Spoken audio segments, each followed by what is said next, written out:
Socio പ്ലസിലേക്ക് എല്ലാവർക്കും സ്വാഗതം. 10ാം ക്ലാസ്സിൻ്റെ സോഷ്യൽ സയൻസ് ഫസ്റ്റിലെ സ്വാതന്ത്ര്യാനന്തര ഇന്ത്യ എന്ന യൂണിറ്റിലെ മറ്റൊരു ക്ലാസ് നമ്മളിവിടെ ആരംഭിക്കുകയാണ്. കഴിഞ്ഞ ക്ലാസ്സിൽ ഏറ്റവും അവസാനം നമ്മൾ പറഞ്ഞു വെച്ചത് ബഹിരാകാശ ഗവേഷണ രംഗത്ത് നമ്മുടെ രാജ്യം കൈവരിച്ചിട്ടുള്ള നേട്ടങ്ങളെക്കുറിച്ചാണ്. ഇന്ത്യയും ബഹിരാകാശ ഗവേഷണവും എന്നുള്ള ഭാഗം. അതിൻ്റെ തുടർച്ചയായിട്ട് നമ്മൾ ഇന്ന് ആരംഭിക്കാൻ പോകുന്നത് വിദ്യാഭ്യാസ രംഗത്തെ നേട്ടങ്ങളെക്കുറിച്ചാണ്. വിദ്യാഭ്യാസ രംഗത്ത് നമ്മൾ കൈവരിച്ചിട്ടുള്ള നേട്ടങ്ങളും അതിന് കാരണമായിട്ടുള്ള ചില കമ്മീഷനുകളും അങ്ങനെയുള്ള കുറച്ച് കാര്യങ്ങളാണ് ഈ ഒരു ഭാഗത്ത് നമ്മൾ നോക്കുന്നത്. ഏറ്റവും ആദ്യം ഡോക്ടർ DS കോത്താരിയുടെ ഒരു കോട്ട് ഇവിടെ കൊടുത്തുകൊണ്ടാണ് തുടങ്ങുന്നത്. ഇന്ത്യയുടെ ഭാവി നിർണയിക്കപ്പെടുന്നത് ഇന്ത്യയുടെ ക്ലാസ് മുറികളിലാണ്. ഒരുപക്ഷെ നമ്മൾ മുമ്പ് കേട്ടിട്ടുള്ള ഒരു വാചകമായിരിക്കാം. വളരെ അർത്ഥവത്തായിട്ടുള്ള വാക്കുകളാണ്, വരികളാണ്. ഇന്ത്യയുടെ എന്നല്ല, ലോകത്തിന്റെ ഭാവി. ഈ ലോകത്തിന്റെ തന്നെ ഭാവി നിർണയിക്കപ്പെടുന്നത് ഇന്നത്തെ ക്ലാസ് മുറികളാണ്. ഇന്നത്തെ ക്ലാസ് മുറികളിൽ ഇരിക്കുന്ന കുട്ടികളാണ് നാളത്തെ ലോകത്തെ മുന്നോട്ട് നയിക്കേണ്ട ആളുകൾ. അപ്പം വളരെ അർത്ഥവത്തായിട്ടുള്ള വരികളാണ്. രാഷ്ട്ര പുരോഗതിയിൽ വിദ്യാഭ്യാസത്തിനുള്ള പ്രാധാന്യം തിരിച്ചറിഞ്ഞ ദേശീയ നേതാക്കൾ സ്വാതന്ത്ര്യാനന്തരം തദ്ദേശീയമായ വിദ്യാഭ്യാസ നയം വളർത്തിയെടുക്കാൻ ശ്രമിച്ചിട്ടുണ്ട്. ഏതൊരു രാഷ്ട്രത്തിൻ്റെയും വളർച്ചക്ക് വളരെ നിർബന്ധമായിട്ടും ഉണ്ടായിരിക്കേണ്ട ഒരു ഘടകമെന്ന് പറയുന്നത് നല്ല വിദ്യാഭ്യാസമുള്ള ഒരു ജനതയാണ്. വിദ്യാഭ്യാസമുള്ള ഒരു ജനതയ്ക്ക് മാത്രമേ ഒരു മികച്ച രാഷ്ട്രത്തെ കെട്ടിപ്പടുക്കാൻ സാധിക്കുള്ളൂ. എല്ലാ രംഗത്തും മികവുറ്റ രീതിയിൽ ഒരു രാജ്യം വളരണമെങ്കിൽ അതിൻ്റെ അടിത്തറ എന്ന് പറയുന്നത് നല്ല വിദ്യാഭ്യാസ സൗകര്യങ്ങളുള്ള നല്ല വിദ്യാഭ്യാസം പ്രൊവൈഡ് ചെയ്യുന്ന സ്കൂളുകളും കോളേജുകളും ഒക്കെ ഉണ്ടാവുക എന്നുള്ളതാണ്. ഓക്കെ, അപ്പോൾ ആ വിദ്യാഭ്യാസ രംഗത്തെ ഇന്ത്യയുടെ ഓരോരോ ചുവടുവെപ്പുകൾ, കാൽവയ്പ്പുകൾ നമുക്ക് ഇവിടെ നോക്കാം. ഇന്ത്യൻ വിദ്യാഭ്യാസത്തെക്കുറിച്ച് പഠിക്കുന്നതിനും ശുപാർശകൾ സമർപ്പിക്കുന്നതിനുമായിട്ട് ഗവൺമെന്റ് പല ഘട്ടങ്ങളിലും എന്ത് ചെയ്തിട്ടുണ്ട്? പല കമ്മീഷനുകൾ നിയമിച്ചിട്ടുണ്ട്. അങ്ങനെയുള്ള ഏറ്റവും ആദ്യത്തെ ഒരു 3 കമ്മീഷൻ, വിദ്യാഭ്യാസ കമ്മീഷനുകളാണ് നമുക്കിവിടെ പഠിക്കാനുള്ളത്. ആകെ ഈ 3 എണ്ണം മാത്രമല്ല ഉള്ളത്. അതിനുശേഷം പിന്നെയും കമ്മിറ്റികളൊക്കെ ഫോം ചെയ്തിട്ടുണ്ട് വിദ്യാഭ്യാസ രംഗത്തെ പരിഷ്കാരങ്ങൾക്ക് വേണ്ടി, മാറ്റങ്ങൾക്ക് വേണ്ടി. ഓക്കെ, അപ്പോൾ അതിൽ നമുക്ക് ഇവിടെ പഠിക്കാനുള്ളത് ഏറ്റവും ആദ്യം സ്വാതന്ത്ര്യാനന്തര ഇന്ത്യ. നമുക്ക് സ്വാതന്ത്ര്യം കിട്ടിയ ശേഷം നമ്മൾ ഇന്ത്യ രൂപീകരിച്ചിട്ടുള്ള ആദ്യത്തെ 3 വിദ്യാഭ്യാസ കമ്മീഷനുകളാണ് നമുക്കിവിടെ ഹൈലൈറ്റ് ചെയ്തുകൊണ്ട് പഠിക്കാനുള്ളത്. ഓക്കെ, അതിൽ തന്നെ എല്ലാ കാര്യങ്ങളും ഇല്ല, വളരെ കുറഞ്ഞ ചില കാര്യങ്ങൾ മാത്രം. അപ്പോൾ ആ കമ്മീഷനുകളും ആ ഓരോ കമ്മീഷനിന്റെയും ലക്ഷ്യങ്ങൾ, അതിൻ്റെ ശുപാർശകളൊക്കെ എന്താണെന്നുള്ളത് ഒരു ബോക്സിൽ കൊടുത്തിട്ടുണ്ട്. വളരെ വളരെ ഇമ്പോർട്ടൻ്റ് ആയിട്ടുള്ള ഒരു ബോക്സ് ആണ്, വിട്ടുകളയാനുള്ള ഒരു ബോക്സ് അല്ല. അപ്പോൾ ഏറ്റവും ആദ്യത്തെ കമ്മീഷനെ നമ്മൾ നോക്കുകയാണെങ്കിൽ doctor Radhakrishnan commission 1948. Okay, doctor Radhakrishnan commission 1948 വർഷം സഹിതം നമ്മൾ പഠിക്കണം. അപ്പോൾ 3 കമ്മീഷനെയും നമുക്ക് ആദ്യം ഒന്ന് നോക്കാം. Doctor Radhakrishnan commission 1948, doctor Lakshmanaswami Mudaliar commission 1952, doctor DS Kothari commission 1964. Okay, അപ്പം 3 പേരുകൾ ആദ്യം പഠിക്കുക. Doctor Radhakrishnan commission, doctor Lakshmanaswami Mudaliar commission, doctor DS Kothari commission. ഇനി ഈ 3 കമ്മീഷന്റെയും ലക്ഷ്യങ്ങൾ ഒരൊറ്റ സെന്റൻസ് ഇവിടെ പറയുന്നു, അതേപോലെ ശുപാർശകൾ ഏറ്റവും അവസാനം പറയുന്നു. ഡോക്ടർ രാധാകൃഷ്ണൻ കമ്മീഷന്റെ ലക്ഷ്യം എന്ന് പറയുന്നത്, ആ കമ്മീഷനെ നിയമിച്ചത് എന്തിനു വേണ്ടിയിട്ടാണ്? സർവകലാശാല വിദ്യാഭ്യാസത്തെക്കുറിച്ചുള്ള പഠനത്തിന് വേണ്ടിയിട്ട്. ഓക്കെ, സർവകലാശാല വിദ്യാഭ്യാസത്തെ പറ്റിയുള്ള പഠനം, ഹയർ എഡ്യൂക്കേഷനുമായി ബന്ധപ്പെട്ട ഹയർ എഡ്യൂക്കേഷൻ കമ്മീഷൻ എന്നും അല്ലെങ്കിൽ യൂണിവേഴ്സിറ്റി കമ്മീഷൻ എന്നൊക്കെ അറിയപ്പെടുന്ന കമ്മീഷൻ കൂടിയാണോ രാധാകൃഷ്ണൻ കമ്മീഷൻ. ഓക്കെ, സർവകലാശാല കമ്മീഷൻ അല്ലെങ്കിൽ യൂണിവേഴ്സിറ്റി കമ്മീഷൻ എന്നും ഇത് അറിയപ്പെടുന്നുണ്ട്. കാരണം സർവകലാശാല വിദ്യാഭ്യാസത്തെ പറ്റി, യൂണിവേഴ്സിറ്റി എഡ്യൂക്കേഷനുമായി ബന്ധപ്പെട്ട പഠനങ്ങൾക്ക് വേണ്ടിയിട്ടാണ് ഈ കമ്മീഷനെ നിയമിച്ചത്. ആ കമ്മീഷന്റെ പഠനത്തിന് ശേഷം ഈ കമ്മീഷൻ മുന്നോട്ട് വെച്ച ചില നിർദ്ദേശങ്ങൾ അല്ലെങ്കിൽ ശുപാർശകൾ ഇവിടെ പറയുന്നു. എന്തൊക്കെയാ? ഒന്നാമത്തെ നിർദ്ദേശം അവർ പറയുന്നു, തൊഴിലധിഷ്ഠിത വിദ്യാഭ്യാസ സ്ഥാപനങ്ങൾ തുടങ്ങുക. അതായത് വൊക്കേഷണൽ ആയിട്ടുള്ള തൊഴിലധിഷ്ഠിത വിദ്യാഭ്യാസ സ്ഥാപനങ്ങൾ തുടങ്ങണം. അതാണ് ഒരു നിർദ്ദേശം. ഈ കമ്മീഷൻ മുന്നോട്ട് വെച്ച മറ്റൊരു ശുപാർശയാണ് സ്ത്രീ വിദ്യാഭ്യാസത്തിന് പ്രാധാന്യം നൽകണം. പെൺകുട്ടികളുടെ അല്ലെങ്കിൽ സ്ത്രീകളുടെ വിദ്യാഭ്യാസത്തിന് കൂടുതൽ ഇമ്പോർട്ടൻസ് കൊടുക്കണം. അതേപോലെ മറ്റൊന്ന് യൂണിവേഴ്സിറ്റി ഗ്രാന്റ്സ് കമ്മീഷൻ രൂപീകരിക്കണം. രാജ്യത്തെ ഹയർ എഡ്യൂക്കേഷൻ സെന്റേഴ്സിൻ്റെ, കോളേജുകളുടെ, യൂണിവേഴ്സിറ്റികളുടെയൊക്കെ മേൽനോട്ടം വഹിക്കുന്ന UGC, യൂണിവേഴ്സിറ്റി ഗ്രാന്റ്സ് കമ്മീഷൻ, അങ്ങനെ ഒരു സ്ഥാപനം രൂപീകരിക്കണം. ഇതൊക്കെ ആരുടെ ശുപാർശയാണ്? ഡോക്ടർ രാധാകൃഷ്ണൻ കമ്മീഷൻ മുന്നോട്ട് വെച്ച ശുപാർശകളാണ്. ഓക്കെ, ഇതുപോലെ ഒരുപാട് ശുപാർശകളുണ്ട്. അതിൽ ഏറ്റവും പ്രധാനപ്പെട്ട കുറച്ച് പോയിന്റ്സ് മാത്രമാണ് ഇവിടെ ടെക്സ്റ്റ് ബുക്കിൽ കൊടുത്തിട്ടുള്ളത്. നമുക്ക് അത്ര മാത്രം പഠിക്കാനുള്ളൂ. അപ്പോൾ ഡോക്ടർ രാധാകൃഷ്ണൻ കമ്മീഷൻ 1948 ലക്ഷ്യം എന്ന് പറയുന്നത് സർവകലാശാല വിദ്യാഭ്യാസത്തെക്കുറിച്ചുള്ള പഠനമാണ്. ശുപാർശകൾ ഇവിടെ പറയുന്ന ഈ 3 പോയിന്റുകൾ. ഇനി രണ്ടാമത്തെ commission 1952 doctor Lakshmanaswami Mudaliar commission. ഈ കമ്മീഷന്റെ ലക്ഷ്യം എന്ന് പറയുന്നത് സെക്കൻഡറി വിദ്യാഭ്യാസ മേഖലയെക്കുറിച്ചുള്ള പഠനമാണ്. സെക്കൻഡറി വിദ്യാഭ്യാസ മേഖലയെക്കുറിച്ചുള്ള പഠനം. ഹയർ സെക്കൻഡറി അല്ല, സെക്കൻഡറിയാണ്. 9ാം ക്ലാസ് 10ാം ക്ലാസ് ഒക്കെ ഇതിൽ വരും, സെക്കൻഡറിയിൽ വരും. അതുകൊണ്ടാണ് നമ്മൾ 10ാം ക്ലാസ് കഴിഞ്ഞു പോകുമ്പോൾ നമ്മൾക്ക് ഒരു സർട്ടിഫിക്കറ്റ് കിട്ടും. നമ്മുടെ ഇതിനെ ബുക്ക് എന്ന് വിളിക്കും, SSLC ബുക്ക് എന്ന് വിളിക്കും, അല്ലെങ്കിൽ SSLC സർട്ടിഫിക്കറ്റ് എന്ന് വിളിക്കും. SSLC സർട്ടിഫിക്കറ്റ് ആണ്. എന്താണ് SSLCന്റെ full form? Secondary school leaving certificate ആണ്. സെക്കൻഡറി സ്കൂൾ ലീവിംഗ് സർട്ടിഫിക്കറ്റ്, അതാണ് SSLC. പല കുട്ടികൾക്കും അതിന്റെ ഫുൾ ഫോം അറിയില്ല. അതായത് സെക്കൻഡറി സ്കൂൾ വിട്ടു പോകുമ്പോൾ കിട്ടുന്ന സർട്ടിഫിക്കറ്റ്, അങ്ങനെ മനസ്സിലാക്കുക. അപ്പോൾ ഈ സെക്കൻഡറി വിദ്യാഭ്യാസ മേഖലയെക്കുറിച്ചുള്ള പഠനത്തിനായി നിയമിക്കപ്പെട്ട കമ്മീഷനാണ് ഡോക്ടർ ലക്ഷ്മണസ്വാമി മുതലിയാർ കമ്മീഷൻ. ആ കമ്മീഷൻ മുന്നോട്ട് വെച്ചിട്ടുള്ള ശുപാർശകൾ ഇവിടെ ഒരു 4 പോയിന്റ് കൊടുത്തിട്ടുണ്ട്. വളരെ ഇമ്പോർട്ടൻ്റ് ആയിട്ടുള്ള ഒരു പോയിന്റ് ആണ്. ഏറ്റവും ആദ്യത്തെ പോയിന്റ്, ത്രിഭാഷാ പദ്ധതി നടപ്പിലാക്കണം. ഓക്കെ, സെക്കൻഡറി വിദ്യാഭ്യാസ മേഖലയിൽ എന്ത് വേണം? ത്രിഭാഷാ പദ്ധതി നടപ്പിലാക്കണം. എന്താ ത്രിഭാഷാ പദ്ധതി എന്ന് പറയുന്നത്? ത്രിഭാഷാ പദ്ധതി എന്ന് പറയുമ്പോൾ അവിടെ 3 ഭാഷകൾ പഠിപ്പിക്കണമെന്ന്, കുട്ടികളെ 3 ഭാഷകൾ പഠിപ്പിക്കണം. ഏതൊക്കെയാ 3 ഭാഷകൾ? ഒന്ന് ആഗോള ഭാഷ എന്ന രൂപത്തിൽ, ഗ്ലോബൽ ലാംഗ്വേജ് എന്ന രൂപത്തിൽ ഇംഗ്ലീഷ്. മറ്റൊന്ന് നമ്മുടെ നാഷണൽ ലാംഗ്വേജ്, ദേശീയ ഭാഷ എന്ന രൂപത്തിൽ ഹിന്ദി. പിന്നൊന്ന് നമ്മുടെ മാതൃഭാഷയായിട്ടുള്ള മലയാളം, നമ്മളെ സംബന്ധിച്ച് മലയാളം. ഓക്കെ, അപ്പോൾ ഓരോ നാട്ടിലും മാതൃഭാഷ ഏതാണോ ആ ഭാഷ. അപ്പൊ ഇങ്ങനെയുള്ള ഒരു ത്രിഭാഷാ പദ്ധതി നടപ്പിലാക്കണം എന്ന് നിർദ്ദേശിച്ച വിദ്യാഭ്യാസ കമ്മീഷൻ ഏതാണ് എന്ന് ചോദിക്കുമ്പോൾ ആൻസർ എന്താണ്? ലക്ഷ്മണസ്വാമി മുതലിയാർ കമ്മീഷൻ. അടുത്തൊരു നിർദ്ദേശം, സെക്കൻഡറി തലത്തിൽ വിദ്യാഭ്യാസ കമ്മീഷൻ രൂപീകരിക്കണം. മറ്റൊരു നിർദ്ദേശമാണ് സെക്കൻഡറി തലത്തിൽ പ്രത്യേക വിദ്യാഭ്യാസ കമ്മീഷൻ രൂപീകരിക്കണം. മറ്റൊന്ന്, വിവിധോദ്ദേശ്യ സ്കൂളുകൾ സ്ഥാപിക്കണം. വിവിധോദ്ദേശ്യ സ്കൂളുകൾ സ്ഥാപിക്കണം. കുട്ടികളുടെ എല്ലാ മേഖലയിലുമുള്ള കഴിവുകളെ പരിപോഷിപ്പിക്കാൻ വേണ്ടി വിവിധോദ്ദേശ്യ സ്കൂളുകൾ സ്ഥാപിക്കണം. അധ്യാപക പരിശീലന സമിതി രൂപീകരിക്കണം. അധ്യാപകർക്ക് പരിശീലനം നൽകാൻ വേണ്ടി അധ്യാപക പരിശീലന സമിതി രൂപീകരിക്കണം. അപ്പൊ ഇങ്ങനെയുള്ള 4 നിർദ്ദേശങ്ങളാണ് പ്രധാനമായിട്ടും ഡോക്ടർ ലക്ഷ്മണസ്വാമി മുതലിയാർ കമ്മീഷൻ മുന്നോട്ട് വെച്ചത്. ഇനി മൂന്നാമത്തെ ഡോക്ടർ DS കോത്താരി കമ്മീഷൻ 1964 രൂപീകരിക്കപ്പെട്ട ഈ കമ്മീഷന്റെ ലക്ഷ്യം എന്ന് പറയുന്നത് വിദ്യാഭ്യാസത്തിന്റെ ദേശീയ മാതൃകയെ പറ്റിയുള്ള നിർദ്ദേശം സമർപ്പിക്കാൻ വേണ്ടിയിട്ടാണ്. ഓക്കെ, അതായത് ഓരോ സംസ്ഥാനത്തും ഓരോ തരത്തിലുള്ള വിദ്യാഭ്യാസ സമ്പ്രദായങ്ങളുമായിട്ട് മുന്നോട്ട് പോവാതെ ഇന്ത്യ മുഴുവൻ ബാധകമാവുന്ന ഒരു പൊതുവായിട്ടുള്ള വിദ്യാഭ്യാസ നയം, ദേശീയ വിദ്യാഭ്യാസ മാതൃക തയ്യാറാക്കാൻ വേണ്ടി അതുമായി ബന്ധപ്പെട്ട നിർദ്ദേശങ്ങൾ മുന്നോട്ട് വെക്കാൻ വേണ്ടിയിട്ടാണ് ഡോക്ടർ DS കോത്താരി കമ്മീഷൻ എന്ന് പറയുന്ന കമ്മീഷനെ നിയമിക്കപ്പെട്ടിട്ടുള്ളത്. ഓക്കെ, അപ്പൊ ഈ കമ്മീഷൻ ഡോക്ടർ DS കോത്താരി കമ്മീഷന്റെ നിർദ്ദേശങ്ങൾ എന്ന് പറയുന്നത് ഇവിടെ നേരത്തെ പറഞ്ഞതുപോലെ ഇവിടുത്തെ ആദ്യത്തെ പോയിന്റ് വളരെ ഇമ്പോർട്ടൻ്റ് ആണ്. എന്താണ്? 10+2+3 മാതൃകയിൽ വിദ്യാഭ്യാസം നടപ്പിലാക്കണം. 10+2+3 എന്താണ് ഈ പാറ്റേൺ? 10 എന്ന് പറയുമ്പോൾ നമുക്കറിയാം 1ാം ക്ലാസ് മുതൽ 10ാം ക്ലാസ് വരെ.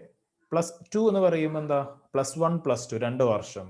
ദെൻ അടുത്ത 3 എന്ന് പറയുന്നത് ഡിഗ്രിയാണ്. കോമൺ ആയിട്ടുള്ള രീതി പറയുമ്പോൾ ഡിഗ്രി 3 വർഷം. അപ്പൊ 10ാം ക്ലാസ് +2 ഡിഗ്രി, ആ രൂപത്തിൽ 10+2+3 ആ രൂപത്തിലുള്ള വിദ്യാഭ്യാസം നടപ്പിലാക്കണമെന്ന് ഒരു നിർദ്ദേശം വെച്ചത് ഡോക്ടർ DS കോത്താരി കമ്മീഷനാണ്.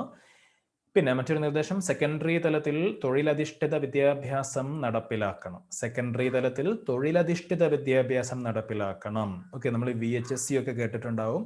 അതേപോലെ സെക്കൻഡറി തലത്തിൽ തന്നെ എന്ത് വേണം? തൊഴിലധിഷ്ഠിത വിദ്യാഭ്യാസം നടപ്പിലാക്കണം. കുട്ടികൾക്ക് സോഷ്യൽ സയൻസും മാത്സും ഫിസിക്സും കെമിസ്ട്രിയും ബയോളജി ഒക്കെ പഠിക്കുന്ന കൂട്ടത്തിൽ തന്നെ എന്തും പഠിക്കാനുള്ള സൗകര്യം വേണമെന്നാണ് പറയുന്നത്. അതിൻ്റെ കൂട്ടത്തിൽ തന്നെ കുട്ടികൾക്ക് ഏതെങ്കിലുമൊക്കെ തൊഴിലുകളും അതിൻ്റെ കൂടെ പഠിപ്പിക്കണം. ഗാന്ധിജി മുന്നോട്ട് വെച്ചിട്ടുള്ള ഒരു ആശയം കൂടിയാണത്. ഓക്കെ, ഇങ്ങനെയുള്ള ഏതെങ്കിലുമൊക്കെ തൊഴിൽ കൂടി കുട്ടികളെ പഠിപ്പിക്കണം എന്നുള്ള ആശയം. പിന്നെ മറ്റൊരു നിർദ്ദേശം, മൂല്യ വിദ്യാഭ്യാസത്തിന് ഊന്നൽ നൽകണം. എന്താണ് മൂല്യ വിദ്യാഭ്യാസം? ധാർമ്മിക വിദ്യാഭ്യാസം അല്ലെങ്കിൽ വാല്യൂ എഡ്യൂക്കേഷൻ.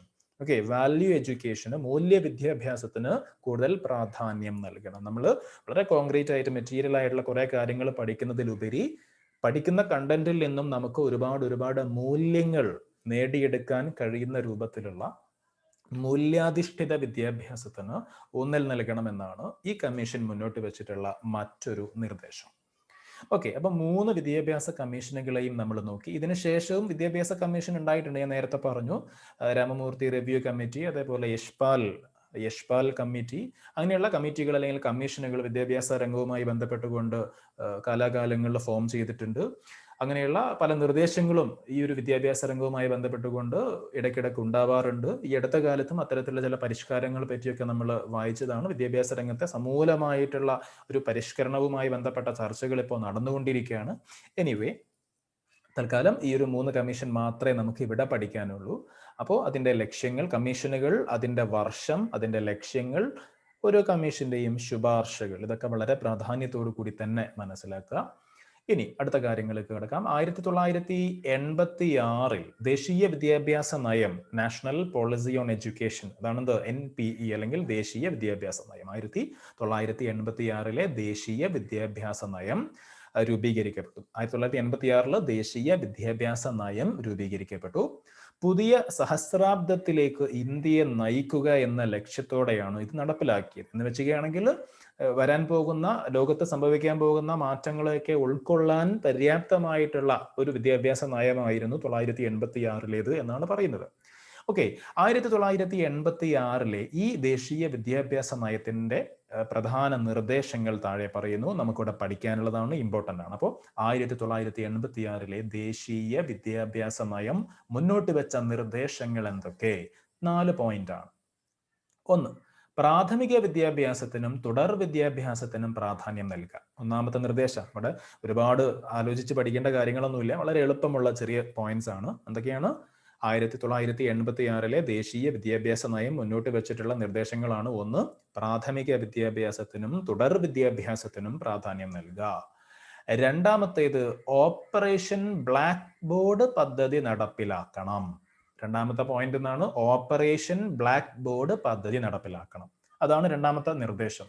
ഈ ഓപ്പറേഷൻ ബ്ലാക്ക് ബോർഡ് പദ്ധതി എന്താ എന്നുള്ളത് വേറെ തന്നെ ഒരു ചോദ്യമാണ്. അതിനുള്ള ഉത്തരം ഈ സെന്റൻസ് തന്നെയുണ്ട്. അതുകൊണ്ടാണ് ഞാൻ അങ്ങനെ ആദ്യം ഇത് മാത്രം മാർക്ക് ചെയ്തത്. ഓപ്പറേഷൻ ബ്ലാക്ക് ബോർഡ് പദ്ധതി നടപ്പിലാക്കുക എന്നുള്ളതാണ് 1986 ദേശീയ വിദ്യാഭ്യാസ നയത്തിന്റെ ഒരു നിർദ്ദേശം. അപ്പൊ എന്താണ് ഓപ്പറേഷൻ ബ്ലാക്ക് ബോർഡ്? നമുക്കറിയാം, ബ്ലാക്ക് ബോർഡ് എന്ന് പറയുന്നത് ഒരു ക്ലാസ് റൂമുമായി ബന്ധപ്പെട്ട ഒരു സാധനമാണ്. നമുക്കറിയാം അല്ലെ, ബോർഡ് എന്ന് പറയുന്നത് ഒരു ക്ലാസ് റൂമുമായി ബന്ധപ്പെട്ട ഒരു ഘടകമാണ് ബോർഡ്. അപ്പോൾ ഓപ്പറേഷൻ ബ്ലാക്ക് ബോർഡ് കൊണ്ട് ഉദ്ദേശിക്കുന്നത് പ്രൈമറി തലത്തിൽ വിദ്യാഭ്യാസം സാർവത്രികമാക്കുക, അതേപോലെ സ്കൂളുകളിലെ ഭൗതിക സൗകര്യങ്ങൾ മെച്ചപ്പെടുത്തുക. ഓക്കെ, ഇതാണ് ഈ ഓപ്പറേഷൻ ബ്ലാക്ക് ബോർഡ് പദ്ധതി കൊണ്ട് ഉദ്ദേശിക്കുന്നത്. പ്രൈമറി തലത്തിൽ വിദ്യാഭ്യാസം സാർവത്രികമാക്കുക, അതായത് എല്ലാവരിലേക്കും പ്രൈമറി വിദ്യാഭ്യാസം എത്തിക്കുക. അതേപോലെ സ്കൂളുകളിലെ ഭൗതിക സൗകര്യങ്ങൾ മെച്ചപ്പെടുത്തുക. ഭൗതിക സൗകര്യം എന്ന് പറയുമ്പോൾ, ഒരു സ്കൂളിനെ സംബന്ധിച്ച് ഭൗതിക സൗകര്യം എന്ന് പറയുമ്പോൾ ക്ലാസ് മുറി, നല്ല ബെഞ്ചും ഡെസ്കും, ബോർഡ്, ബാത്റൂം കാര്യങ്ങൾ, ഇതൊക്കെയാണ് ഭൗതിക സൗകര്യങ്ങൾ. വെളിച്ച സൗകര്യം, ഓക്കെ, ഇതൊക്കെയാണ് എന്ത്? ഭൗതിക സൗകര്യം. അപ്പൊ അതിൽപ്പെട്ട ഒന്നാണെന്ത്? ബോർഡ് എന്ന് പറയുന്നത്. അപ്പോൾ ഈ ഒരു ഓപ്പറേഷൻ ബ്ലാക്ക് ബോർഡ് കൊണ്ട് ഉദ്ദേശിക്കുന്ന അത്രയേ ഉള്ളൂ, സ്കൂളുകളിലെ ഭൗതിക സൗകര്യങ്ങളൊക്കെ മെച്ചപ്പെടുത്തുക, പ്രൈമറി തലത്തിൽ വിദ്യാഭ്യാസം സാർവത്രികമാക്കുക, എല്ലാവരിലേക്കും എത്തിക്കുക. ഓക്കെ, ഈ ലക്ഷ്യങ്ങളോട് കൂടി നടപ്പിലാക്കിയിട്ടുള്ള പദ്ധതിയാണ് ഓപ്പറേഷൻ ബ്ലാക്ക് ബോർഡ് പദ്ധതി. ഇത് എന്തിന്റെ ഭാഗം? 1986 ദേശീയ വിദ്യാഭ്യാസ നയത്തിന്റെ ഭാഗമായിട്ടാണ് നടപ്പിലാക്കിയത്. പിന്നെ ഓരോ ജില്ലയിലും നവോദയ വിദ്യാലയങ്ങൾ സ്ഥാപിക്കുക. നമ്മുടെ രാജ്യത്തെ എല്ലാ ജില്ലകളിലും, എല്ലാ സംസ്ഥാനങ്ങളിലുള്ള എല്ലാ ജില്ലകളിലും എന്ത് ചെയ്യുക? നവോദയ വിദ്യാലയങ്ങൾ സ്ഥാപിക്കുക.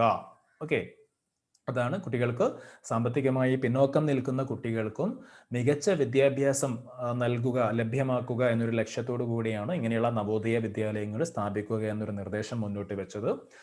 പിന്നെ പെൺകുട്ടികളുടെ വിദ്യാഭ്യാസത്തിന് പ്രോത്സാഹനം നൽകണം. 1986 ദേശീയ വിദ്യാഭ്യാസ നയം മുന്നോട്ട് വെച്ച എടുത്തു പറഞ്ഞ ഒരു പോയിന്റാണ്, ഒരു നിർദ്ദേശമാണ് എന്ത്? പെൺകുട്ടികളുടെ വിദ്യാഭ്യാസത്തിന് പ്രോത്സാഹനം നൽകണം എന്നുള്ള കാര്യം.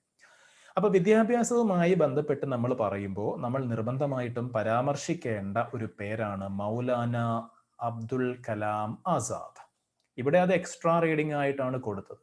എന്തുകൊണ്ട് നമ്മൾ അദ്ദേഹത്തെ പരാമർശിക്കണം? കാരണം സ്വതന്ത്ര ഇന്ത്യയുടെ ആദ്യത്തെ വിദ്യാഭ്യാസ മന്ത്രിയാണ് ആര്? ഇന്ത്യക്ക് സ്വാതന്ത്ര്യം കിട്ടിയ ശേഷം രൂപീകരിച്ച ഗവൺമെന്റിലെ ആദ്യത്തെ കേന്ദ്ര വിദ്യാഭ്യാസ മന്ത്രിയാണ് മൗലാന അബ്ദുൽ കലാം ആസാദ്. ഓക്കെ, സ്വതന്ത്ര ഇന്ത്യയുടെ വിദ്യാഭ്യാസ നയം രൂപപ്പെടുത്തുന്നതിൽ വലിയ പങ്ക് അദ്ദേഹം വഹിച്ചിട്ടുണ്ട്. അതുകൊണ്ട് തന്നെ മൗലാന അബ്ദുൽ കലാം ആസാദിന്റെ ജന്മദിനമായ നവംബർ 11 നമ്മൾ ദേശീയ വിദ്യാഭ്യാസ ദിനമായി ആചരിക്കുന്നു. നമുക്കറിയാവുന്ന കാര്യമാണ്, നവംബർ 11 ദേശീയ വിദ്യാഭ്യാസ ദിനമാണ്. അതിന്റെ പ്രത്യേകത, ഡേറ്റിന്റെ പ്രത്യേകത, അത് നമ്മുടെ ആദ്യത്തെ വിദ്യാഭ്യാസ മന്ത്രിയായ മൗലാന അബ്ദുൽ കലാം ആസാദിന്റെ ജന്മദിനമാണ്. ഓക്കെ, അബ്ദുൽ കലാം ആസാദിന്റെ ഒരു പുസ്തകത്തെ ഇവിടെ പരിചയപ്പെടുത്തുന്നു. India wins freedom.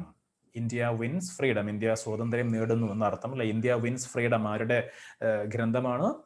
Maulana Abdul Kalam ആസാദിന്റെ ഗ്രന്ഥമാണ്. അപ്പോൾ ഇത് എക്സ്ട്രാ റീഡിങ്ങിന്റെ ബോക്സ് ആണ്, നമ്മൾ ഒന്ന് വായിച്ചു എന്ന് മാത്രം.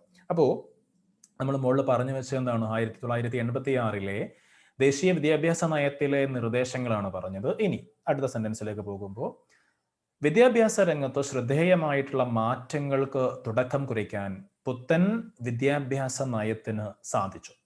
അതായത് ഒരുപാട് വിദ്യാഭ്യാസ രംഗത്ത് ഒരുപാട് മാറ്റങ്ങൾ, ആധുനികവൽക്കരണം നമ്മുടെ ഇന്ത്യയുടെ വിദ്യാഭ്യാസ രംഗത്ത് നടപ്പിലായി കഴിഞ്ഞു. 2009 ഇന്ത്യ ഗവൺമെന്റ് വിദ്യാഭ്യാസം മൗലികാവകാശമാക്കിക്കൊണ്ട് നിയമം പാസാക്കി.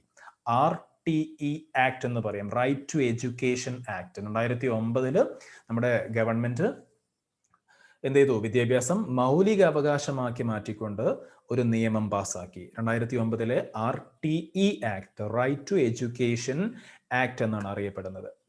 അതേപോലെ തന്നെ വിദ്യാഭ്യാസവുമായി ബന്ധപ്പെട്ട ഒരു കാര്യം കൂടി ഇവിടെ പറയുന്നു. നമ്മളത് ജിയോഗ്രഫിയിലും പഠിക്കാനുള്ള ഒരു പോയിന്റ് ആണ്. കേന്ദ്ര ഗവൺമെന്റ് ആവിഷ്കരിച്ചിട്ടുള്ള സർവശിക്ഷാ അഭിയാൻ, അതേപോലെ അതായത് SSA എന്ന് നമ്മൾ പറയും, SSA സർവശിക്ഷ അഭിയാൻ, അതേപോലെ RMSA രാഷ്ട്രീയ മാധ്യമിക് ശിക്ഷ അഭിയാൻ, RMSA തുടങ്ങിയവ സംയോജിപ്പിച്ച് 2018 സമഗ്ര ശിക്ഷാ അഭിയാൻ പദ്ധതി നമ്മുടെ രാജ്യത്ത് നടപ്പിലാക്കി വരുന്നു. നമ്മുടെ കേരളത്തിൽ ഉൾപ്പെടെ വിദ്യാഭ്യാസ രംഗത്ത് സ്കൂളുകളിൽ സമഗ്ര ശിക്ഷാ അഭിയാൻ പദ്ധതി ഇപ്പോഴും നടപ്പാക്കി വരുന്നുണ്ട്. ഓക്കെ, അപ്പോൾ സർവശിക്ഷ അഭിയാൻ പ്ലസ് രാഷ്ട്രീയ മാധ്യമിക് ശിക്ഷ അഭിയാൻ, SSA, അതേപോലെ RMSA, ഇത് രണ്ടും കൂടി സംയോജിപ്പിച്ച് 2018 നമ്മൾ എന്ത് കൊണ്ടുവന്നു? സമഗ്ര ശിക്ഷാ അഭിയാൻ. വിദ്യാഭ്യാസ രംഗത്തിന്റെ വളർച്ചയ്ക്ക് വേണ്ടി, പുരോഗതിക്ക് വേണ്ടിയിട്ട് സമഗ്ര ശിക്ഷാ അഭിയാൻ, അത് നമ്മൾ ഷോർട്ടാക്കി പറയുമ്പോൾ SSA എന്ന് തന്നെയാണ് പറയുക. സമഗ്ര ശിക്ഷാ അഭിയാൻ പദ്ധതി നമ്മുടെ രാജ്യത്ത് നടപ്പിലാക്കി വരുന്നു. ഓക്കെ, അപ്പോൾ ഇത്രയും കാര്യങ്ങളാണ് വിദ്യാഭ്യാസവുമായി ബന്ധപ്പെട്ടുകൊണ്ട് നമുക്കിവിടെ പഠിക്കാനുള്ളത്. ഓക്കെ, വിദ്യാഭ്യാസ രംഗത്ത് ഏറ്റവും ആദ്യം നമ്മൾ പറഞ്ഞ കാര്യം എന്താ? ഈ 3 വിദ്യാഭ്യാസ കമ്മീഷനുകൾ, അതിൻ്റെ വർഷം, ലക്ഷ്യങ്ങൾ, ശുപാർശകൾ. അതിനുശേഷം 1986 ദേശീയ വിദ്യാഭ്യാസ നയം മുന്നോട്ട് വെച്ചിട്ടുള്ള 4 നിർദ്ദേശങ്ങൾ നമ്മൾ നോക്കി. അതിനും ശേഷം 2009 ഇന്ത്യ ഗവൺമെന്റ് പാസ്സാക്കിയിട്ടുള്ള വിദ്യാഭ്യാസം മൗലിക അവകാശമാക്കി മാറ്റിക്കൊണ്ട് ഒരു നിയമം പാസ്സാക്കി നമ്മൾ പറഞ്ഞു, RTE ആക്ട് 2009. നമുക്കതിനെ എങ്ങനെ എഴുതാം? ഞാനിവിടെ സ്ക്രീനിലൊന്ന് എഴുതാം. ഓക്കെ, ഇവിടെ തന്നെ ചെറുതാക്കി എഴുതാണ്. RTE act 2009, right to education എന്നാണ്, റൈറ്റ് ടു എഡ്യൂക്കേഷൻ ആക്ട് 2009. അപ്പോൾ ഇങ്ങനെ ഒരു നിയമം കൂടി നമ്മുടെ രാജ്യത്ത് പാസ്സാക്കി. അതോടെ വിദ്യാഭ്യാസം എന്തായി? കുട്ടികളുടെ മൗലിക അവകാശമായി മാറി, ഫണ്ടമെന്റൽ റൈറ്റ് ആയിട്ട് മാറി. ഓക്കെ, അപ്പോൾ വിദ്യാഭ്യാസവും അതേപോലെ SSA, അതേപോലെ RMSA സർവശിക്ഷാ അഭിയാനും രാഷ്ട്രീയ മാധ്യമിക് ശിക്ഷാ അഭിയാനും കൂടി ചേർന്ന് സംയോജിപ്പിച്ച് 2018 സമഗ്ര ശിക്ഷാ അഭിയാൻ പദ്ധതി രാജ്യത്ത് നടപ്പിലാക്കി എന്നും കൂടി നമ്മൾ പറഞ്ഞു. ഇനി വിദ്യാഭ്യാസ രംഗത്തെ കാര്യങ്ങൾക്ക് ശേഷം ടെക്സ്റ്റ് ബുക്കിൽ അടുത്ത ഒരു ഹെഡിങ് കാണുന്നത് സാംസ്കാരിക നേട്ടങ്ങളാണ്. ഈ സാംസ്കാരിക നേട്ടങ്ങൾ നമുക്ക് വേണമെങ്കിൽ എന്ത് ചെയ്യാം? കണ്ണും പൂട്ടി സ്കിപ്പ് ചെയ്യാം. അതായത് നമുക്ക് എക്സാമിന് വേണ്ടി പഠിക്കേണ്ട കാര്യമില്ല. കാരണം ഇവിടെ കൊടുത്തിട്ടുള്ള നമുക്ക് വായിക്കുക, ഇതെല്ലാം നമ്മൾ അറിയാൻ വേണ്ടി തന്നെയാണ് ടെക്സ്റ്റ് ബുക്ക് കൊടുത്തിട്ടുള്ളത്. പക്ഷേ സോഷ്യൽ സയൻസിന്റെ കണ്ടന്റ് വളരെ കൂടുതലായതുകൊണ്ട് പരീക്ഷയ്ക്ക് വേണ്ടി നമുക്ക് എന്ത് ചെയ്യണ്ട, ഈ കാര്യം പഠിക്കേണ്ടതില്ല. ഇതിനുള്ള ചോദ്യങ്ങൾ വരൂല. ഓക്കെ, ഇവിടെ പറയുന്ന ജനറൽ ആയിട്ടുള്ള കുറച്ച് കാര്യങ്ങൾ പറയുന്നു. സ്വാതന്ത്ര്യാനന്തര ഇന്ത്യ സാംസ്കാരിക മേഖലയിൽ ഒരുപാട് പുരോഗതി നേടി. ഇന്ത്യക്ക് അതിൻ്റെതായിട്ടുള്ള ഒരു തനതായ സാംസ്കാരിക പാരമ്പര്യമുണ്ട്. ഒക്കെ നമുക്ക് അറിയാവുന്ന കാര്യമാണ്. ഇന്ത്യക്കകത്തും പുറത്തും ഇന്ത്യയുടെ സാംസ്കാരിക മുന്നേറ്റത്തിന്റെ പ്രോത്സാഹനത്തിന് വേണ്ടിയിട്ട് ഒരുപാട് സ്ഥാപനങ്ങൾ ആരംഭിച്ചു. അങ്ങനെ ഇന്ത്യക്കകത്തും പുറത്തുമുള്ള ചില പ്രധാനപ്പെട്ട സ്ഥാപനങ്ങളാണ് ഈ ബോക്സിൽ കാണുന്നത്. പക്ഷേ ഈ ബോക്സിന്റെ മുകൾ ഭാഗത്ത് നിങ്ങൾക്ക് കാണാം 2 കുട്ടികൾ ഇങ്ങനെ കയറിയിരിക്കുന്നുണ്ട്. അങ്ങനെ കുട്ടികൾ കയറിയിരിക്കുന്ന ബോക്സുകൾ നമ്മൾ എന്ത് ചെയ്യേണ്ടതില്ല, പരീക്ഷയ്ക്ക് വേണ്ടി പഠിക്കേണ്ടതില്ല. അതിൽ നിന്നുള്ള ചോദ്യം നിങ്ങൾക്ക് ഉണ്ടാവില്ല. ഓക്കെ, 2 വർഷം മുമ്പ് ഇതായിരുന്നില്ല സ്ഥിതി. അന്ന് ഈ കുട്ടികൾ ഇവിടെ ഉണ്ടായിരുന്നില്ല. അതായത് എക്സാമിന് വേണ്ടി കുട്ടികൾ പഠിക്കേണ്ട ഒരു ടോപ്പിക് ആയിരുന്നു ഈ ബോക്സ്. എന്നാൽ ഇന്ന് അങ്ങനെയല്ല. ഇന്ന് അത് എക്സ്ട്രാ റീഡിംഗ് ആയി മാറിയിട്ടുണ്ട്. അതുകൊണ്ട് തന്നെ കുട്ടികൾക്ക് എന്ത് ചെയ്യണ്ട, പരീക്ഷയ്ക്ക് വേണ്ടി ഈ കാര്യങ്ങളൊന്നും വായിക്കേണ്ട. ഓക്കെ, ഇന്ത്യയുടെ സാംസ്കാരിക രംഗത്തിന്റെ ഓരോരോ മേഖലയുടെയും വളർച്ചയ്ക്ക് വേണ്ടിയിട്ട് രൂപീകരിക്കപ്പെട്ട ചില സ്ഥാപനങ്ങൾ, അതിന്റെ പ്രവർത്തനങ്ങൾ, ആസ്ഥാനങ്ങളെല്ലാം ഒരേ സ്ഥാനമാണ്, ന്യൂഡൽഹിയാണ്. അതേപോലെ സ്ഥാപനങ്ങൾ ഇവിടെ കൊടുത്തിട്ടുണ്ട്. പ്രവർത്തനങ്ങൾ നടുവിലും പിന്നെ സെൻട്രൽ ഭാഗത്തും കൊടുത്തിട്ടുണ്ട്. അപ്പോൾ അത് നമ്മൾ എക്സാമിനുള്ള ഒരു കാര്യമല്ലാത്തത് കൊണ്ട് തന്നെ നമ്മൾ എന്ത് ചെയ്യുന്നില്ല, വിശദമായിട്ട് പരാമർശിച്ച് പറഞ്ഞു പോകുന്നില്ല. ഓക്കെ, പിന്നെ ഏറ്റവും അവസാനം ഈ ചാപ്റ്ററിലെ ഏറ്റവും അവസാനമായിട്ട് നമുക്ക് വളരെ പ്രാധാന്യത്തോടു കൂടി പഠിക്കേണ്ട ഒന്നാണ് വിദേശ നയം, ഫോറിൻ പോളിസി, ഇന്ത്യയുടെ വിദേശ നയം. ശ്രദ്ധിക്കുക, ലോകത്തെ എല്ലാ ജനവിഭാഗത്തിൻ്റെയും സൗഖ്യവും സ്വാതന്ത്ര്യവും ഉറപ്പുവരുത്തുന്ന വലിയ ദൗത്യം ഏറ്റെടുത്തുകൊണ്ട് എല്ലാവരുമായും സൗഹൃദപരമായ സഹകരണമാണ് നമ്മുടെ ലക്ഷ്യം. ആരുമായും പ്രശ്നങ്ങൾ സൃഷ്ടിക്കുന്നതിന് ഞങ്ങൾ തയ്യാറല്ലെന്നാണ് ലോക രാജ്യങ്ങളോട് ഉണർത്താനുള്ളത്. നെഹ്റുവിൻ്റെ വാക്കുകളാണ്. 1947 നെഹ്റു പറഞ്ഞിട്ടുള്ള കാര്യമാണ്. ഓക്കെ, അതായത് ലോക രാജ്യങ്ങളോട് ഇന്ത്യ സ്വീകരിക്കുന്ന നയം എന്താണ്, നിലപാട് എന്താണെന്ന് അദ്ദേഹത്തിന്റെ വാക്കുകളിൽ വ്യക്തമാണ്. ആരോടും നമ്മൾ എന്തിനില്ല, ആരോടും ഒരു ശത്രുത നമ്മൾ ആഗ്രഹിക്കുന്നില്ല. ലോകത്തെ എല്ലാ ജനങ്ങളുടെയും സൗഖ്യം, സ്വാതന്ത്ര്യം, ഇതൊക്കെ നമ്മൾ ആഗ്രഹിക്കുന്നു. എല്ലാവരുടെയും നന്മ, എല്ലാവരുടെയും ക്ഷേമം നമ്മൾ ആഗ്രഹിക്കുന്നു. എല്ലാവരുമായും സൗഹൃദം നമ്മൾ ആഗ്രഹിക്കുന്നു. ആരുമായും ഒരു പ്രശ്നത്തിനും ഞങ്ങൾ ആഗ്രഹിക്കുന്നില്ല. ഞങ്ങൾ എന്ന് പറയുമ്പോൾ ഇന്ത്യ ആഗ്രഹിക്കുന്നില്ല. നല്ല നയം തന്നെയാണ്, തീർച്ചയായിട്ടും വളരെ നല്ല നയം തന്നെയാണ്. അപ്പൊ വിദേശ രാജ്യങ്ങളോടുള്ള ഇന്ത്യയുടെ സമീപനമാണ് നെഹ്റുവിന്റെ ഈ വാക്കുകളിൽ നിന്ന് നമുക്ക് വ്യക്തമാവുന്നത്. സ്വാതന്ത്ര്യ സമര കാലഘട്ടത്തിൽ ഇന്ത്യൻ നാഷണൽ കോൺഗ്രസ് രൂപപ്പെടുത്തിയിട്ടുള്ള വിദേശ നയമാണ് സ്വാതന്ത്ര്യാനന്തരം ഇന്ത്യ സ്വീകരിച്ചത്. ഓക്കെ, ബ്രിട്ടീഷുകാർക്കെതിരായിട്ടുള്ള സമരത്തിന്റെ ആ ഒരു കാലഘട്ടത്തിൽ ഇന്ത്യൻ നാഷണൽ കോൺഗ്രസിന്റെ സമ്മേളനങ്ങളിലൊക്കെ രൂപപ്പെടുത്തിയിട്ടുള്ള ഒരു വിദേശ നയം, ഇന്ത്യയുടെ വിദേശ നയം എങ്ങനെയാവണം എന്നുള്ള ചർച്ചകളൊക്കെ അക്കാലത്തെ നടന്നിട്ടുണ്ട്. അപ്പോൾ ആ ചർച്ചകളിലൂടെ പിന്നെ ഉണ്ടായി വന്നിട്ടുള്ള വിദേശ നയമാണ് സ്വാതന്ത്ര്യം കിട്ടിയ ശേഷം ഇന്ത്യയുടെ വിദേശ നയമായി നാം സ്വീകരിച്ചിട്ടുള്ളത്. അപ്പൊ ഇവിടെ ഇന്ത്യൻ വിദേശ നയത്തിന്റെ മുഖ്യ ശില്പി ജവഹർലാൽ നെഹ്റു. ഈ ചാപ്റ്ററിൽ പല സ്ഥലത്തും സാമ്പത്തിക രംഗം നോക്കിയപ്പോൾ, അതേപോലെ തന്നെ ബഹിരാകാശ ഗവേഷണ മേഖല നോക്കിയപ്പോൾ, ശാസ്ത്ര സാങ്കേതിക രംഗത്തെ വളർച്ച നോക്കിയപ്പോൾ, ഏത് കാര്യം എടുത്തു നോക്കുമ്പോൾ അവിടെയൊക്കെ നമ്മൾ പരാമർശിച്ചിട്ടുള്ള ഒരു പേരാണ് നെഹ്റുവിന്റെ പേര്. അതായത് ആ മേഖലകളിലെല്ലാം വളർച്ചയുണ്ടാവാൻ നെഹ്റുവിന്റെ നേതൃത്വം, അദ്ദേഹത്തിന്റെ ലീഡർഷിപ്പ് കാരണമായിട്ടുണ്ട് എന്നുള്ളത്. ഇന്ത്യയുടെ വിദേശ നയത്തിന്റെ രൂപീകരണത്തിലും അങ്ങനെ തന്നെയാണ്. ഇന്ത്യൻ വിദേശ നയത്തിന്റെ മുഖ്യ ശില്പി എന്നറിയപ്പെടുന്നത് നെഹ്റു തന്നെയാണ്. നമുക്കിവിടെ പഠിക്കാനുള്ള ഒന്നാമത്തെ പോയിന്റ് അതാണ്. ഇന്ത്യൻ വിദേശ നയത്തിന്റെ മുഖ്യ ശില്പി ആരാണ്? ജവഹർലാൽ നെഹ്റു ആണ്.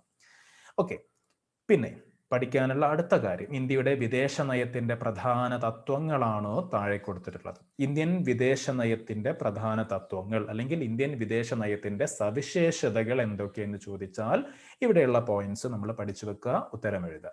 എന്തൊക്കെയാണ് ഇന്ത്യയുടെ വിദേശ നയത്തിന്റെ പ്രത്യേകതകൾ? സാമ്രാജ്യത്വത്തോടും കൊളോണിയൽ വ്യവസ്ഥയോടുമുള്ള എതിർപ്പ്. അതായത് നമ്മൾ എന്ത് ചെയ്യുന്നു? സാമ്രാജ്യത്വത്തെ എതിർക്കുന്നു, കൊളോണിയൽ ഭരണത്തെ എതിർക്കുന്നു. കാരണം കൊളോണിയൽ ഭരണത്തിന് കീഴിൽ ഏകദേശം 200 വർഷത്തോളം നമ്മൾ ഭരിക്കപ്പെട്ടിട്ടുണ്ട്. ബ്രിട്ടീഷുകാരുടെ കീഴിൽ നമ്മൾ 190 വർഷം, ഏകദേശം 2 നൂറ്റാണ്ട് കാലം ബ്രിട്ടീഷ് കൊളോണിയൽ ശക്തികളുടെ കീഴിലായിരുന്നു നമ്മൾ. ഓക്കെ, അപ്പോൾ ആ കൊളോണിയൽ വ്യവസ്ഥയെയും സാമ്രാജ്യത്വത്തെയും നമ്മൾ എതിർക്കുന്നു. പിന്നെ വംശീയവാദത്തോടുള്ള വിദ്വേഷം, വംശീയവാദത്തെയും നമ്മൾ എതിർക്കുന്നു. ഏതെങ്കിലും ഒരു വംശത്തിന് വേണ്ടി മാത്രമുള്ളതല്ല ഈ ലോകം അല്ലെങ്കിൽ ഒരു രാജ്യം, എല്ലാ വിഭാഗത്തിലും പെട്ട, എല്ലാ വംശത്തിലും പെട്ട ആളുകൾക്കാണ്. അപ്പൊ വംശീയതയെ നമ്മൾ എതിർക്കുന്നു. ഐക്യരാഷ്ട്രസഭയിലുള്ള വിശ്വാസം ഇന്ത്യയുടെ വിദേശ നയത്തിന്റെ മറ്റൊരു പ്രത്യേകതയാണ്. നമ്മൾ എന്ത് ചെയ്യുന്നു? ഇന്ത്യ രാജ്യം എന്ത് ചെയ്യുന്നു? ഐക്യരാഷ്ട്രസഭയിൽ അടിയുറച്ച് വിശ്വസിക്കുന്നു. അങ്ങനെ ഒരു സംവിധാനം ഈ ലോകത്തിന്റെ നിലനിൽപ്പിന്, സമാധാനത്തിന് ആവശ്യമാണ് എന്ന് നമ്മൾ വിശ്വസിക്കുന്നു. മറ്റൊന്ന് സമാധാനപരമായ സഹവർത്തിത്വം. എല്ലാ രാജ്യങ്ങളോടും സമാധാനപൂർവമായിട്ടുള്ള ഒരു സഹവർത്തിത്വം, അതായത് എല്ലാ രാജ്യങ്ങളോടും നല്ലതുപോലെ നിൽക്കാൻ നാം ആഗ്രഹിക്കുന്നു. പഞ്ചശീല തത്വങ്ങൾ ഇന്ത്യയുടെ വിദേശ നയത്തിന്റെ ഏറ്റവും കാതലായിട്ടുള്ള ഒരു പോയിന്റാണ് പഞ്ചശീല തത്വങ്ങൾ. അത് നമുക്ക് പ്രത്യേകം പഠിക്കാനുണ്ട്, അവിടെ വിശദീകരിക്കാം എന്താണ് പഞ്ചശീല തത്വങ്ങൾ എന്നുള്ളത് നമുക്ക് അവിടെ നോക്കാം. പിന്നെ മറ്റൊന്ന് വിദേശ സഹായത്തിന്റെ ആവശ്യകതയിലുള്ള ഊന്നൽ. നമ്മുടെ രാജ്യത്തിന്റെ വളർച്ചയ്ക്ക് വിദേശ രാജ്യങ്ങളുടെ സഹായം ആവശ്യമായി വന്നാൽ നമുക്കത് സ്വീകരിക്കാവുന്നതാണ് എന്നത് നമ്മുടെ വിദേശ നയത്തിൽ പറയുന്ന ഒരു പോയിന്റാണ്. ഓക്കെ, വിദേശ രാജ്യങ്ങളുടെ സഹായം നമുക്ക് സ്വീകരിക്കാം. നമ്മുടെ രാജ്യത്തിന്റെ വളർച്ചയ്ക്ക് വേണ്ടി വിദേശ രാജ്യങ്ങളുടെ സഹായം നമുക്ക് സ്വീകരിക്കാം. അപ്പൊ വിദേശ സഹായത്തിന്റെ ആവശ്യകതയിലുള്ള ഊന്നൽ നമ്മൾ നേരത്തെ പഠിച്ചു. സാമ്പത്തിക രംഗം പഠിച്ചപ്പോൾ അവിടെ നമ്മൾ പരാമർശിച്ചു പിന്നെ സോവിയറ്റ് യൂണിയന്റെ, ജർമ്മനിയുടെ, അതേപോലെ ബ്രിട്ടന്റെ ഒക്കെ സഹായത്തോടെ നമ്മൾ രാജ്യത്തിന്റെ പല ഭാഗത്തും എന്തുണ്ടാക്കിയിട്ടുണ്ട്? ചില ഇരുമ്പുരുക്ക് വ്യവസായശാലകളൊക്കെ സ്ഥാപിച്ചിട്ടുണ്ട്, അണക്കെട്ടുകൾ നിർമ്മിച്ചിട്ടുണ്ട്. അപ്പൊ വിദേശ സഹായത്തിന്റെ ആവശ്യകതയിലുള്ള ഊന്നൽ എടുത്തു പറയുന്നുണ്ട് നമ്മുടെ വിദേശ നയം. ഏറ്റവും അവസാനം ചേരിചേരായ്മ.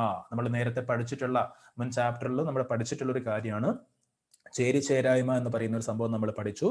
അതായത് ചേരിചേരായ്മ ലോകത്ത് മുതലാളിത്ത ചേരിയായിട്ട് അമേരിക്കയും സോഷ്യലിസ്റ്റ് ചേരിയായിട്ട് സോവിയറ്റ് യൂണിയനും ഉണ്ടായിരുന്ന ഒരു കാലഘട്ടത്തിൽ ഈ രണ്ട് ചേരിയിലേക്കും ചേരാതെ, രണ്ട് ഗ്രൂപ്പിലേക്കും പോവാതെ മാറി നിന്ന കുറച്ച് രാജ്യങ്ങളുടെ കൂട്ടായ്മയാണ് ചേരിചേരാ പ്രസ്ഥാനം നമ്മൾ പഠിച്ചു. ഇന്ന് നിലവിൽ എന്തില്ല? ഇന്ന് നിലവിൽ സോവിയറ്റ് യൂണിയൻ ഇല്ല. അപ്പൊ പിന്നെ ചേരിചേരായ്മയുടെ ആവശ്യമുണ്ടോ എന്നൊക്കെയുള്ള സംശയങ്ങൾ ഉണ്ടാവും. അപ്പൊ ചേരിചേരായ്മയുടെ ആവശ്യമുണ്ട്, അത് ഇന്നും പ്രസക്തമാണ്. എങ്ങനെയെന്ന് ചോദിച്ചാൽ, ചേരിചേരായ്മ എന്നതുകൊണ്ട് നമുക്ക് ഇന്ന് പിന്നെ അതിന്റെ അർത്ഥം ഏത് രൂപത്തിൽ പറയാം? ഇപ്പൊ ലോകത്തൊരു വലിയ തർക്കം ഉണ്ടാവുകയാണെങ്കിൽ, ലോകത്ത് രണ്ട് രാജ്യങ്ങൾ തമ്മിലോ അല്ലെങ്കിൽ വലിയ രണ്ട് സംഘടനകൾ തമ്മിലോ ഒക്കെ വലിയ തർക്കങ്ങൾ ഉണ്ടാവുകയാണെങ്കിൽ, അവിടെ ഏതാണോ ശരി, ഏതാണോ തെറ്റ്, അത് കൃത്യമായിട്ട് മനസ്സിലാക്കി അതിനനുസരിച്ചുള്ള തീരുമാനങ്ങൾ എടുക്കാൻ നമ്മുടെ രാജ്യം ഇപ്പോഴും തയ്യാറാണ്. ആ രൂപത്തിൽ ചേരിചേരായ്മ എന്ന് പറയുന്ന ആശയം ഇന്നും പ്രസക്തമാണ്. ഓക്കെ, നമ്മൾ സ്ഥിരമായിട്ട് ഏതെങ്കിലും ഒരു രാജ്യത്തെ പിന്തുണയ്ക്കുന്നില്ല, നമ്മൾ സ്ഥിരമായിട്ട് ഏതെങ്കിലും ഒരു രാജ്യത്തെ നമ്മൾ എതിർക്കുന്നുമില്ല. ഓരോ വിഷയത്തിലും ശരി തെറ്റുകൾ കൃത്യമായി മനസ്സിലാക്കിയ ശേഷം അതിനനുസരിച്ച് പ്രതികരിക്കുക എന്നതാണ് ഇന്ത്യയുടെ വിദേശ നയത്തിന്റെ പ്രത്യേകത. അപ്പോൾ ചേരിചേരായ്മ എന്ന് പറയുന്ന ഒരു ആശയം ഇന്നും പ്രസക്തമാണ് എന്ന് പറയാം. അപ്പൊ ഈ പറഞ്ഞിട്ടുള്ള കാര്യങ്ങളൊക്കെയാണ് ഇന്ത്യയുടെ വിദേശ നയത്തിന്റെ പ്രധാന തത്വങ്ങൾ. ഓക്കെ, നമ്മൾ പറഞ്ഞു ഇന്ത്യൻ വിദേശ നയത്തിന്റെ പ്രധാന തത്വങ്ങളിൽ ഒന്നാണ് പഞ്ചശീല തത്വങ്ങൾ. വളരെ പ്രധാനപ്പെട്ട ഒരു തത്വമാണ് പഞ്ചശീല തത്വങ്ങൾ. എന്താണ് പഞ്ചശീല തത്വം? 1954 ചൈനയുമായി നമ്മൾ ഒപ്പുവെക്കുന്നത്? പഞ്ചശീല തത്വങ്ങളിൽ ഒപ്പുവെക്കുന്നത്. ഓക്കെ, അന്നത്തെ ഇന്ത്യയുടെ പ്രധാനമന്ത്രിയായ ജവഹർലാൽ നെഹ്റു, ചൈനീസ് പ്രധാനമന്ത്രിയായ ചൗ എൻ ലായ്, ഇന്ത്യൻ പ്രധാനമന്ത്രി നെഹ്റുവും ചൈനീസ് പ്രധാനമന്ത്രി ചൗ എൻ ലായിയുമായിട്ടാണ് 1954 ഈ ഒരു കരാറിൽ ഒപ്പുവെക്കുന്നത്, പഞ്ചശീല തത്വങ്ങളിൽ ഒപ്പുവെക്കുന്നത്. അതായത് ആ സമയത്ത് ചൈനയുമായി അതിർത്തി തർക്കമുണ്ടായപ്പോൾ ഇന്ത്യയും ചൈനയും തമ്മിൽ ഒപ്പുവെച്ച കരാറാണ് 1954 പഞ്ചശീല തത്വങ്ങൾ. ഓർക്കുക, ജവഹർലാൽ നെഹ്റു അതേപോലെ ചൈനീസ് പ്രധാനമന്ത്രിയായ ചൗ എൻ ലായ്, ഈ രണ്ട് പ്രധാനമന്ത്രിമാരാണ് ഈ കരാറിൽ ഒപ്പുവെക്കുന്നത്. ചൈനയുമായി നമ്മൾ ഒപ്പുവെച്ചൊരു കരാറാണ് പഞ്ചശീല തത്വമെങ്കിലും എല്ലാ രാജ്യങ്ങളോടുമുള്ള ഇന്ത്യയുടെ സമീപനം ഈ പഞ്ചശീല തത്വങ്ങളിൽ നമുക്ക് കാണാൻ പറ്റും. ഓക്കെ, അത് ചൈനയുമായി ഒപ്പുവെച്ച ഒരു കരാറാണ്, പക്ഷേ ആ കരാറിൽ പറയുന്ന കാര്യങ്ങൾ, വ്യവസ്ഥകൾ, കണ്ടീഷൻസ് ആണ് എല്ലാ രാജ്യങ്ങളുമായിട്ട് നമ്മൾ എന്ത് ചെയ്യുന്നത്? നമ്മൾ പുലർത്തി പോരുന്നത്. അപ്പൊ ഈ പഞ്ചശീല തത്വങ്ങളിൽ പറയുന്ന പ്രധാനപ്പെട്ട കാര്യങ്ങൾ എന്തൊക്കെയാ? പേര് സൂചിപ്പിക്കുന്നത് പോലെ പഞ്ചശീല തത്വങ്ങളാണ്, 5 തത്വങ്ങളാണ്, 5 കാര്യങ്ങൾ അതിൽ പറയുന്നത്. ഒന്ന്, രാജ്യത്തിന്റെ അതിർത്തിയും പരമാധികാരവും പരസ്പരം അംഗീകരിക്കുക. രണ്ടു കൂട്ടർ എന്ത് ചെയ്യുക? ആ രാജ്യത്തിന്റെ അതിർത്തിയും പരമാധികാരവും പരസ്പരം അംഗീകരിക്കുക. പരസ്പരം ആക്രമിക്കാതിരിക്കുക. ആഭ്യന്തര കാര്യങ്ങളിൽ പരസ്പരം ഇടപെടാതിരിക്കുക. ഇന്ത്യയുടെ ആഭ്യന്തര കാര്യങ്ങളിൽ, ഇവിടുത്തെ രാജ്യത്തിനകത്ത് നടക്കുന്ന സമരങ്ങളോ പ്രശ്നങ്ങളോ കലാപങ്ങളോ എന്തായാലും അതെന്ത് ചെയ്യണ്ട, മറ്റു രാജ്യക്കാർ ഇടപെടണ്ട. മറ്റു രാജ്യത്തെ ആഭ്യന്തര പ്രശ്നങ്ങളിൽ നമ്മളും ഇടപെടാൻ പാടില്ല. അപ്പൊ അതും ഈ പഞ്ചശീല തത്വങ്ങളുടെ ഒരു ഭാഗമാണ്. പിന്നെ സമത്വവും പരസ്പര സഹായവും പുലർത്തുക. കൂടുതൽ വിശദീകരണത്തിന്റെ ആവശ്യമില്ല. സമാധാനപരമായ സഹവർത്തിത്വം പാലിക്കുക. ഓക്കെ, അപ്പൊ ഇങ്ങനെയുള്ള 5 പ്രധാനപ്പെട്ട പോയിന്റുകളാണ് പഞ്ചശീല തത്വങ്ങളിൽ വരുന്നത്. ഇവിടെ പറയുന്നു, രണ്ടാം ലോക യുദ്ധാനന്തരം രൂപീകരിക്കപ്പെട്ട ചേരിചേരാ പ്രസ്ഥാനത്തെക്കുറിച്ച് മുൻ പാഠഭാഗത്ത് ചർച്ച ചെയ്തത് ഓർക്കുമല്ലോ. നമ്മൾ നേരത്തെ സൂചിപ്പിച്ച ഒരു കാര്യത്തിലേക്കാണ് വരുന്നത്. അതായത് ചേരിചേരാ പ്രസ്ഥാനത്തെ പറ്റി നമ്മൾ നേരത്തെ പഠിച്ചിട്ടുണ്ട്. അതിന്റെ രൂപീകരണത്തിന് നേതൃത്വം കൊടുത്ത ഒരാളായിരുന്നു നമ്മുടെ പ്രധാനമന്ത്രിയായ ജവഹർലാൽ നെഹ്റു എന്നൊക്കെ നമ്മൾ പറഞ്ഞ കാര്യമാണ്. അന്താരാഷ്ട്ര പ്രശ്നങ്ങളിൽ, ശ്രദ്ധിക്കണേ, അന്താരാഷ്ട്ര പ്രശ്നങ്ങളിൽ സ്ഥിരമായി ഒരു ചേരിയോടൊപ്പം നിൽക്കാതെ പ്രശ്നത്തിന്റെ ശരിതെറ്റുകൾ വിലയിരുത്തി നിലപാടെടുക്കുക എന്ന സമീപനമാണ് ഇന്ത്യ സ്വീകരിച്ചതും ഇപ്പോഴും സ്വീകരിച്ചു വരുന്നതും. ഓക്കെ, അതായത് നമ്മൾ സ്ഥിരമായിട്ട് എന്ത് ചെയ്യുന്നില്ല, ഒരു രാജ്യത്തെയും സ്ഥിരമായി നമ്മൾ അന്ധമായി വിശ്വസിക്കുകയോ പിന്തുണയ്ക്കുകയോ ചെയ്യുന്നില്ല. അപ്പൊ അന്താരാഷ്ട്ര പ്രശ്നങ്ങൾ ഉണ്ടാകുമ്പോൾ, ലോകത്തൊരു ഇഷ്യൂ ഉണ്ടാകുന്ന സമയത്ത് നമ്മൾ എന്ത് ചെയ്യുന്നില്ല, സ്ഥിരമായിട്ട് അതിന്റെ ശരിതെറ്റുകൾ നോക്കാതെ ഏതെങ്കിലും ഒരു രാജ്യത്തെ പിന്തുണയ്ക്കുന്നില്ല, ഒരു ചേരിയെ പിന്തുണയ്ക്കുന്നില്ല. മറിച്ച് ആ പ്രശ്നത്തിന്റെ ശരിതെറ്റുകൾ നമ്മൾ കൃത്യമായി പഠിച്ച് വിലയിരുത്തി അതിനനുസരിച്ച് ആ പ്രശ്നവുമായി ബന്ധപ്പെട്ട് അതിന്റെ ശരിതെറ്റുകൾ നോക്കി അതിനനുസരിച്ച് നിലപാടുകൾ എടുക്കുക.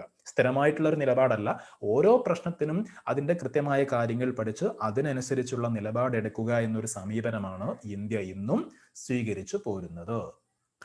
ഓക്കെ, അപ്പൊ ഇത്രയും കാര്യങ്ങളാണ് ഇന്ത്യയുടെ വിദേശ നയവുമായി ബന്ധപ്പെട്ട് നമുക്ക് പഠിക്കാനുള്ളത്. അപ്പൊ ഈ ഒരു ചാപ്റ്ററിൽ, സ്വാതന്ത്ര്യാനന്തര ഇന്ത്യ എന്നൊരു ചാപ്റ്ററിൽ നമ്മൾ പഠിച്ച കാര്യങ്ങളൊക്കെ ഇവിടെ കാണുന്നു. ഒരുപാട് പ്രശ്നങ്ങളെ ഏറ്റവും ആദ്യം നമ്മൾ അഭിമുഖീകരിച്ചു, പരിഹരിച്ചു.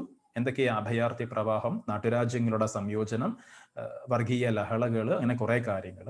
അതേപോലെ ഭരണഘടനയും പൊതു തെരഞ്ഞെടുപ്പും, ഭാഷാടിസ്ഥാനത്തിലുള്ള സംസ്ഥാന പുനഃസംഘടന, സാമ്പത്തിക നയങ്ങൾ, ശാസ്ത്രരംഗത്തെ പുരോഗതി, വിദ്യാഭ്യാസ രംഗത്തെ പുരോഗതി, സാംസ്കാരിക രംഗത്തെ പുരോഗതി, അതേപോലെ ഇന്ത്യയും ബഹിരാകാശ ഗവേഷണ മേഖലയും, വിദേശ നയം, ഇങ്ങനെയുള്ള ഒരുപാട് കാര്യങ്ങൾ ഈ ഒരു ചാപ്റ്ററിൽ നമ്മൾ പഠിച്ചു കഴിഞ്ഞു. അപ്പോൾ നമ്മുടെ ക്ലാസ് ഇവിടെ കൺക്ലൂഡ് ചെയ്യാണ്. പുതിയ ഒരു ചാപ്റ്ററുമായിട്ട്, പുതിയൊരു പാഠഭാഗവുമായിട്ട് നമുക്ക് വീണ്ടും കാണാം. Okay, thank you.